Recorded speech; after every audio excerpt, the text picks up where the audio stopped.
კეთი მინდა მაინც მოსახლეობამ ნახოს, მოვბრძანდით. ნახოს ეს არის კიდევ ჩვენი ჯეტურის და დაგვემატა ახალი ჯეტური. კი ბატონო. აი ეს არის ჩვენი სტენდი, რასაც ქვია, კუთხე თუ რა ვიცი, როგორც გინდა ის დაარქვი და კეთი, ეს მართლა ჯეტურების წვიმაა საქართველოში კი არა მარტო და ჩვენ ბევრ ქვეყანაში ვყიდით აი ამ ჯეტურებს და გაყიდვებში ყველა ავტომობილი ჩაანაცვლა და ყველაზე მეტი იყიდება. იმიტომ რომ თქვენი ცენტრი არის საქართველოში და არა მარტო საქართველოში ნომერ პირველი. დიდი მადლობა. ახლა აქეთ მოდი შევიხედოთ კიდევ. აქ არის კიდევ გაყიდვების ოთახი ავტომობილების, ეს ჯეტური იქნება თუ სხვა, მოგბრძანდით. აქ არის კეთის ოთახი, კეთი ხელმძღვანელობს ამ ყველაფერს. კეთემ თავისი აპარატურა, რა ვიცი, ყველაფერი დაალაგა, მიაწყო, მოაწყო და კეთი მშვენივრად გზნობ თავს, ხო? და ეს ჯეტურების გაყიდვის ოფისია, ხო? ესეც და გვერდზეც. და გისურვებ წარმატებას. კაი გოგო ხარ და დარწმუნებული ვარ, უფრო მეც გაყიდი.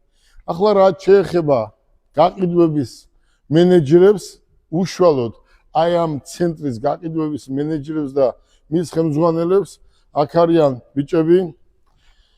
კოტე არის ახალგაზრდა კაცი, ლამაზი კაცი, ჭკვიანი კაცი, უღალატო კაცი და აქ არიან ბიჭები, რომლებიც დღე და ღამე ყველაფერს აკეთებენ იმისთვის, რომ სვიადი უკვე სტაჟიანი თანამშრომელია და ყველაფერს აკეთებენ შალვას.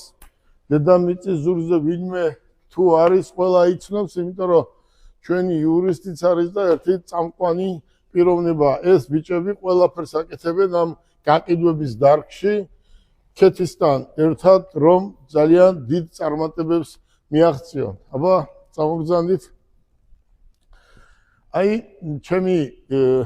ჩემი ერთ-ერთი ოცნება რა იყო. ახლა ერთ საიდუმლოს გეტყვით კიდევ. აი, კეთი იმდენი გამოსვლის შემდეგ იმდენი შეურაცხყოფა ავიტანე, იმდენი დამცირება, იმდენი პრობლემები ისევლე შემიქმნეს და ისევლე შემექმნა, რომ ყველაფერი კეთდებოდა იმისთვის, რომ აი ეს არ გამეკეთებია არც აქ, არც იქ, არც იქ. მე უპირდები საქართველოს მოსახლეობას. თქვენ ნახავთ ხვალ ზეგ ერთი თვის განმავლობაში მე დავასაქმებ საქართველოში 10-დან 15,000 ადამიანს. და იქ სადღაც რო იკრიბებიან ბიზნეს ასოციაციაში, იქ არიან პარლამენტარების ბიზნეს